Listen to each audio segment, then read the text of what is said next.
بسم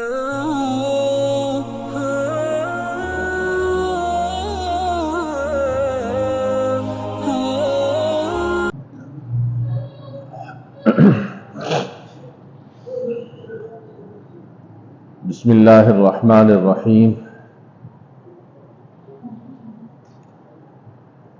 گزشتہ کل آپ سے یہ بات میں نے عرض کی تھی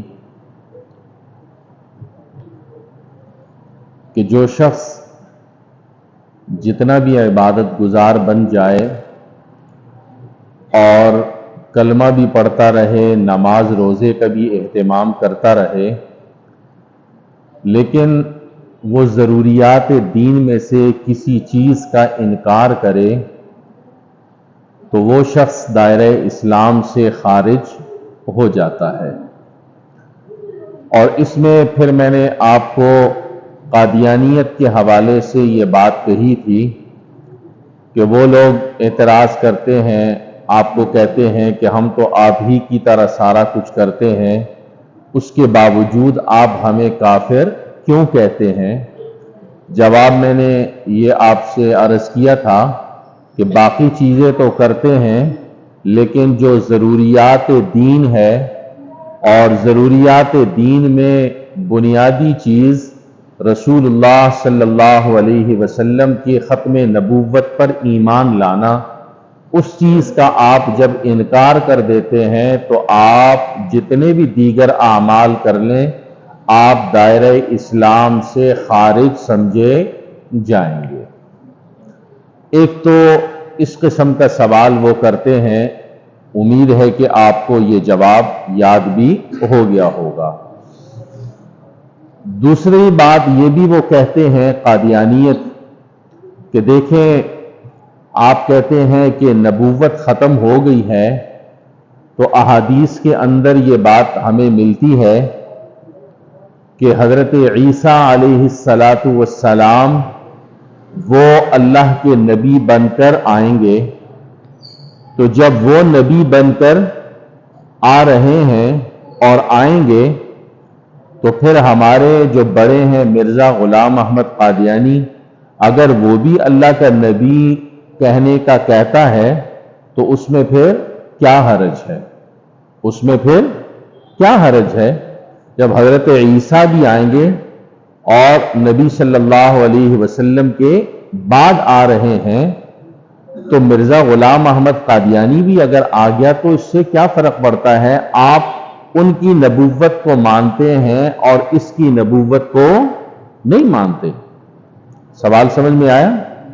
آپ کہتے ہیں کہ نبوت کا دروازہ بند ہو چکا ہے، اور دوسری طرف احادیث میں ہمیں یہ بات ملتی ہے کہ حضرت عیسیٰ علیہ السلام دنیا میں تشریف لائیں گے اور حضرت عیسیٰ علیہ السلام اللہ کے نبی ہیں، تو پیغمبر کے بعد وہ آ سکتے ہیں، تو مرزا غلام احمد قادیانی نے نبوت کا دعویٰ کیا تو وہ بھی تو اللہ کا نبی ہے، وہ بھی اگر آ گیا تو آپ اس کو نبی کیوں نہیں مانتے؟ بات سمجھ میں آئی؟ اب اس کا جواب ذہن میں رکھیے۔ حضرت عیسیٰ علیہ السلام کے بارے میں احادیث میں یہ بات ہمیں ملتی ہے کہ حضرت عیسیٰ علیہ السلام قرب قیامت میں آسمانوں سے پھر اس زمین پر تشریف لائیں گے۔ حضرت عیسیٰ علیہ السلام کے بارے میں قرآن کریم نے بھی ہمیں کہا اور احادیث میں بھی ہے کہ وما قتلوہ وما صلبوہ، نہ حضرت عیسیٰ کو کسی نے قتل کیا ہے، نہ ان کو کسی نے سولی پہ چڑھایا ہے۔ یہودیوں نے ان کو بڑا پریشان کیا اور تنگ کیا، اور انہوں نے کہا کہ ہم نے حضرت عیسیٰ کو سولی پہ چڑھا دیا، ختم کر دیا، حالانکہ ان کو اللہ نے آسمانوں پر بلا لیا اور اٹھا لیا۔ یہ کون کہتا ہے؟ قرآن کہتا ہے کہ وما قتلوہ وما صلبوہ، نہ ان کو کسی نے قتل کیا، نہ ان کو کسی نے سولی پہ چڑھایا، بل رفعہ اللہ، بلکہ اللہ نے ان کو اٹھا لیا، زندہ اللہ نے دوبارہ آسمان کی طرف اٹھا لیا۔ تو پہلی بات تو یہ ذہن میں رکھیں حضرت عیسیٰ کے بارے میں کہ وہ اللہ کے نبی بن کر دنیا میں تشریف لائے تھے، یہودیوں کی تنگ کرنے کی وجہ سے، مارنے کی وجہ سے اللہ نے ان کو دوبارہ آسمانوں پہ اٹھا لیا، اور قرب قیامت میں اللہ ان کو دوبارہ آسمان سے نیچے واپس لے کر آئیں گے۔ اور اب تھوڑی سی حضرت عیسیٰ کے بارے میں اور عرض کر دوں تاکہ بات واضح ہو جائے۔ حضرت عیسیٰ علیہ السلام کہاں پر تشریف لائیں گے؟ احادیث میں جو ہمیں بات ملتی ہے، دمشق کا ملک ہے نا، دمشق کی جامع مسجد کے مینار پر اتریں گے، دمشق کی جامع مسجد کے مینار پر اتریں گے، اور انہوں نے 2 چادریں زرد قسم کی، مائل بزردی یعنی زرد قسم کی 2 چادریں اوڑھی ہوں گی، اور 2 فرشتوں کے کندھوں پر انہوں نے یوں ہاتھ رکھے ہوں گے، یوں، ٹھیک ہے، جیسے انسان اپنے دوستوں کے دائیں اور بائیں ہاتھ رکھتا ہے، اسی طرح 2 فرشتوں کے کندھوں پر انہوں نے یوں ہاتھ رکھے ہوں گے، اور 2 زرد قسم کی چادریں انہوں نے اوڑھی ہوں گی، اور دمشق کی جامع مسجد کے مینار پر ان کو اتارا جائے گا۔ یہ حدیث میں بات ملتی ہے، تو وہ دنیا میں اس طریقے سے تشریف لائیں گے۔ ایک بات یہ ذہن میں رکھیں، ٹھیک ہے جی، دمشق کی جامع مسجد۔ دوسری بات حضرت عیسیٰ علیہ السلام کے بارے میں یہ رکھیں کہ اللہ نے حضرت عیسیٰ علیہ السلام کو نبی بنایا، ٹھیک ہے جی، یہ بھی قرآن کریم کے اندر موجود ہے۔ حضرت مریم کے بیٹے ہیں، 16ویں پارے میں سورہ مریم میں ساری تفصیل موجود ہے، ٹھیک ہے جی۔ تو یہ حضرت مریم کے بیٹے ہیں جن کو اللہ نے بغیر باپ کے پیدا کیا، ٹھیک ہو گیا۔ اب بغیر باپ کے ان کو پیدا کیا اور اللہ نے ان کو نبی بھی بنا دیا۔ اب جب ان کو آسمان پر اٹھا رہے تھے اللہ، تو اس وقت بھی وہ کیا تھے؟ نبی ہی تھے۔ آپ کو میں نے پچھلے درسوں میں کہا تھا کہ اللہ جس کو ایک بار نبوت دیتے واپس ان سے نبوت کو نہیں لیتا، واپس ان سے نبوت کو نہیں لیتا۔ تو اب کسی کے ذہن میں یہ نہ آئے کہ حضرت عیسیٰ کو اللہ نے آسمان پہ اٹھا لیا تو نعوذ باللہ ان سے نبوت کو بھی واپس لے لیا، ایسی بات نہیں ہے۔ نبوت ان کے پاس ہی ہے، وہ اسی طرح ہی اللہ کے نبی ہیں جب تک وہ نیچے تھے، اور اب جب ان کو اللہ نے اپنے پاس اٹھا لیا، بلا لیا، تو اس وقت بھی وہ کیا ہیں؟ اللہ کے نبی ہی ہیں۔ اب جو قادیانیت انسان کے، مسلمانوں کے دلوں میں شکوک اور شبہات ڈالتے ہیں، وہ یہیں سے کہ دیکھو حضرت عیسیٰ بھی تو نبی ہیں، وہ بھی نبی بن کر دنیا میں واپس آ رہے ہیں، تو بھائی حضرت عیسیٰ جو دنیا میں واپس آئیں گے حدیث کے مطابق، ان کو تو اللہ نے نبوت پہلے سے دی ہوئی ہے، نہ کہ ان کو اب نبوت مل رہی ہے۔ سمجھ میں آئی؟ ان کو تو اللہ نے نبی پہلے ہی سے بنا دیا تھا، حضور اکرم صلی اللہ علیہ وسلم سے پہلے نبی، تو وہ تو پہلے بھی نبی تھی آسمان پر اٹھائے جانے سے پہلے، اور اب جب واپس تشریف لائیں گے تو اب بھی کیا ہیں؟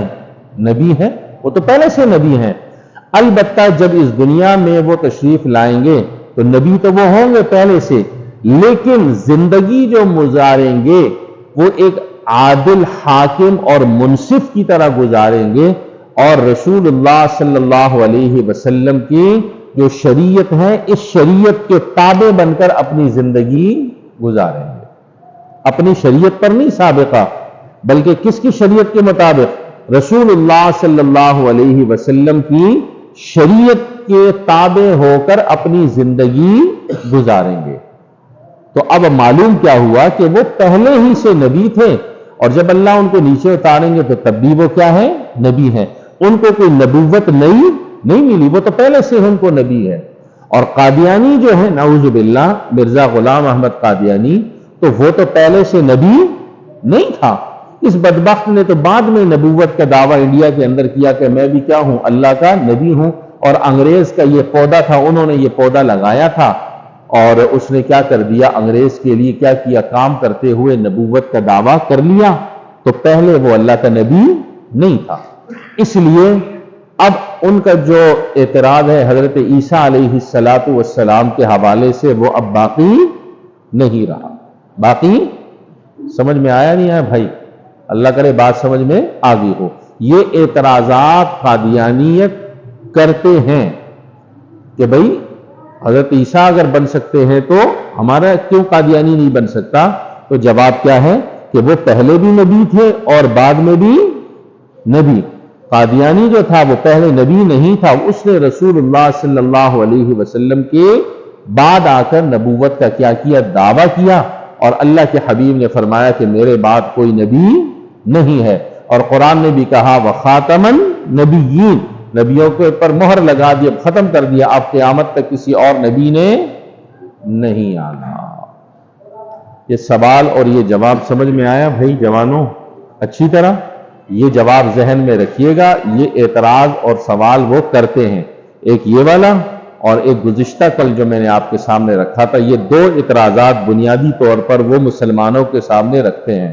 اب ہمارے مسلمان بھائیوں کو پتہ تو ہوتا نہیں ہے، پریشان ہو جاتے ہیں کہ یار بات تو ٹھیک کر رہے، اب بات تو ٹھیک کر رہے لیکن ہمیں جواب بھی آنا چاہیے. یہ چیز اسی لیے سجائی جاتی ہے، یہ محفل، یہ جو ہم عشاء کے بعد 15-20 منٹ بیٹھتے ہیں، یہ نوجوان طبقے کو، بڑی عمر کے حضرات کو اسی لیے یہ باتیں سمجھاتے ہیں کہ کل اگر کوئی اور آپ سے اس قسم کا بندہ ٹکر جائے تو ہمیں آپ کو جواب تو آنا چاہیے. فضائل تو ہمیں یاد ہے کہ اس عمل کا یہ فضیلت ہے، اس کی یہ فضیلت ہے، اس کی یہ فضیلت ہے، لیکن اگر کوئی بہکانے پہ آئے تو منٹ بھی نہیں لگتا، انسان کا دماغ پھر جاتا ہے کہ یار یہ کیا ہو گیا. اس لیے ان اعتراضات کو، ان جوابات کو اچھی طرح یاد کریں اور سمجھ میں رکھیں. کل اگر خدا نہ خواستہ کوئی آپ پر انگلی اٹھاتا ہے، بات کرتا ہے، تو آپ کو اس کا جواب آنا چاہیے. ٹھیک ہو گیا بھائی؟ باقی حضرت عیسیٰ علیہ السلام کے حوالے سے بات آگے انشاءاللہ تفصیلات جب اس کا موضوع آئے گا تو وہاں پر ان کے بارے میں مزید تفصیلات انشاءاللہ آئیں گے. دوسرا موضوع ہمارا نماز کے حوالے سے ہے. کل میں نے آپ کو فجر کی نماز کا وقت بتایا تھا کہ فجر کی نماز کا وقت کب سے شروع ہوتا ہے، کب ختم ہوتا ہے، اور اس فجر کی علامات کیا ہے. آج کے اس سبق میں ہم ظہر کی نماز کے حوالے سے بات کرتے ہیں. ظہر کی نماز کا وقت کب شروع ہوتا ہے؟ ٹھیک ہے، ظہر کی نماز کا وقت شروع ہوتا ہے سورج کے ڈھلنے سے. جیسے ہی سورج ڈھلنا شروع ہو جاتا ہے، وہ گرمیوں اور سردیوں میں اوقات مختلف ہوتے جاتے ہیں. ٹھیک ہے جی، لیکن وقت کب شروع ہوتا ہے؟ سورج کے ڈھلنے سے. جیسے ہی سورج ڈھلنا شروع ہو جاتا ہے تو ظہر کا وقت شروع ہو جاتا ہے. ٹھیک ہے جی، یہ ظہر کا وقت سورج کے ڈھلنے سے شروع ہو جاتا ہے. اب سوال یہ ہے کہ ظہر کا وقت ختم کب ہوتا ہے؟ بات سمجھ میں؟ یہ چیز ذہن میں رکھنے کی ہے کہ ظہر کا وقت شروع تو یہاں سے ہو رہا ہے، یہ ختم کب ہو رہا ہے، یہ مسئلہ ذہن میں رکھے. اس میں دو قول ملتے ہیں حضرات فقہاء کرام کے. ایک قول یہ ملتا ہے کہ ظہر کا جو آخری وقت ہے وہ کیا ہے؟ سایہ اصلی کے علاوہ ایک سایہ اور ہو جائے. کیسے؟ جیسے زوال کا وقت ہو گیا، ٹھیک ہے جی، جو ہی زوال کا وقت ہوا اور ختم ہوا، ظہر کا وقت شروع ہو گیا. اب اس وقت آپ ایک چیز، ایک لکڑی ایسے گاڑ دیں زمین پہ، ایسے زمین گاڑ دیں، ٹھیک ہے. اب اس کا سایہ ہوتا ہے، یعنی یوں آگے کی طرف سایہ بڑھتا ہے، ٹھیک ہے، آپ نے بھی دیکھا ہوگا اس کا سایہ بڑھتا ہے. اگر اس کا جو اپنا سایہ ہے اس سایہ سے ایک گنا اور بڑھ جائے، سایہ یہاں تک آ رہا ہے، ٹھیک ہے، یہاں تک لکڑی کا سایہ آ رہا ہے، یہ تو اس کا اپنا سایہ ہو گیا، ایک سایہ اور بڑھ جائے، ایک سایہ اور بڑھ گیا. اب ایک سایہ جب بڑھے گا تو ظہر کا وقت ختم ہو کر عصر کا شروع ہو جائے گا. اس کو اب یہاں سمجھا نہیں سکتے کہ لکڑی جب آپ زمین پہ گاڑیں گے نا تو آپ کو آسانی سے سمجھ میں آ جائے گا کہ اس کا سایہ کیا ہوگا. ایک سایہ اس کا جب ہوگا وہ اس کا اپنا سایہ ہے، اس سایہ سے ایک گنا اور بڑھ جائے تو وہ کیا ہے؟ ظہر کا وقت ختم ہو جائے گا. ظہر کا وقت، اب تو ویسے کیلنڈر آ گئے ہیں لیکن یہ چیز سمجھنے کی ہے. تو جیسے ہی ایک سایہ اور بڑھ گیا تو ظہر کا وقت ختم ہو گیا. دوسرا قول فقہا کا یہ ہے کہ اس کے اپنے جو اصلی سایہ ہے اس سائے کے بعد 2 گنا سایہ بڑھ جائے، 2 گنا سایہ بڑھ جائے. لکڑی اگر نہ بھی ہو، انسان بھی کھڑا ہو جائے تو اس کا ایک اپنا سایہ، پھر دوسرا، پھر تیسرا، یعنی 2 گنا جب بڑھ جائے تو کیا ہوگا؟ ظہر کا وقت ختم ہو گیا اور عصر کا وقت شروع ہو گیا. اب اس میں دونوں اقوال ہیں، ایک سایہ بھی اور 2 سایہ بھی. ٹھیک ہے، بہتر یہی ہے کہ جب ایک سایہ ہو جائے تو اپنی نمازوں کو اس وقت تک مکمل کر لیا جائے ظہر کی، اور اگر کسی وجہ سے رہ بھی جائے تو دوسرا سایہ دگنا جب ہو جائے اس کے ختم ہونے سے پہلے پہلے بھی آپ ظہر کی نماز پڑھ سکتے ہیں. لیکن بہتر کیا ہے کہ 1 گنا سایہ جب بڑھ جائے تو اپنی ظہر کی نماز پڑھ کر فارغ ہو جایا کرے. اور جو ہی 2 گنا سایہ ہوگا یا پہلا 1 گنا سایہ ہوگا تو اس کے بعد ظہر کا ختم ہو جائے گا اور عصر کا وقت شروع ہو جائے گا.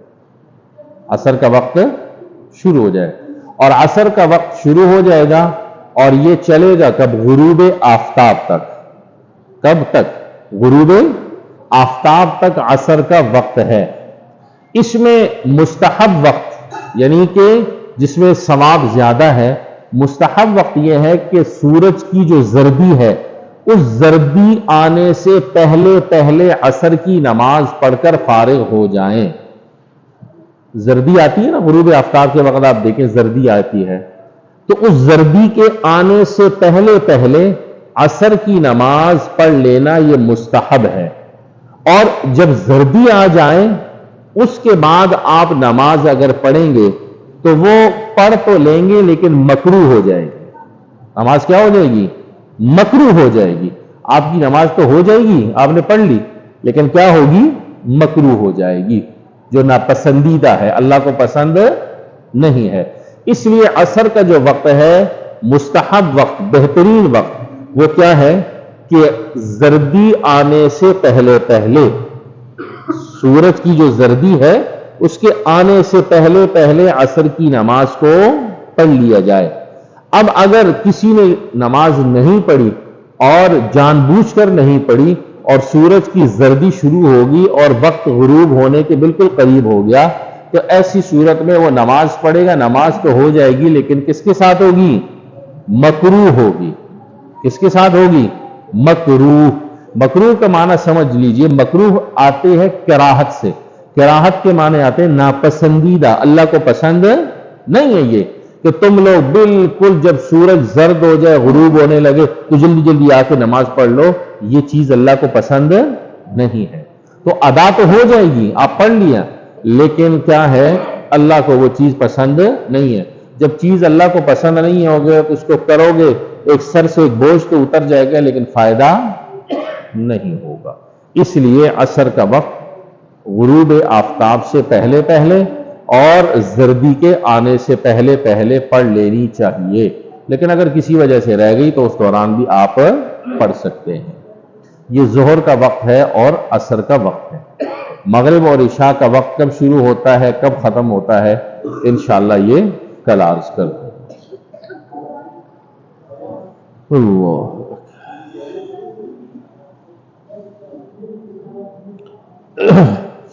آداب معاشرت میں سے ایک ادب یہ ہے کہ جب کوئی شخص رستے میں جا رہا ہو اور تیزی کے ساتھ وہ جا رہا ہو، آپ کو محسوس ہو رہا ہے کہ ایک شخص بڑی تیزی سے جا رہا ہے اپنی منزل تک، تو ایسی تیزی کے حالت میں کسی کو روک کر اس سے مصافحہ کرنا، ہاتھ ملانا، یہ بے ادبی ہے. اس کو روک کر اس سے مصافحہ کرنا، ہاتھ ملانا، یہ بھی بے ادبی ہے. ہاں اگر تیزی میں جا رہا ہے، منہ سے آپ نے سلام کر دیا، اس نے وعلیکم السلام کر دیا تو اس میں کوئی حرج نہیں ہے. لیکن باقاعدہ وہ تیزی میں ہے اور آپ جا کر اس سے مصافحہ کرتے ہیں، یہ چیز ٹھیک نہیں ہے.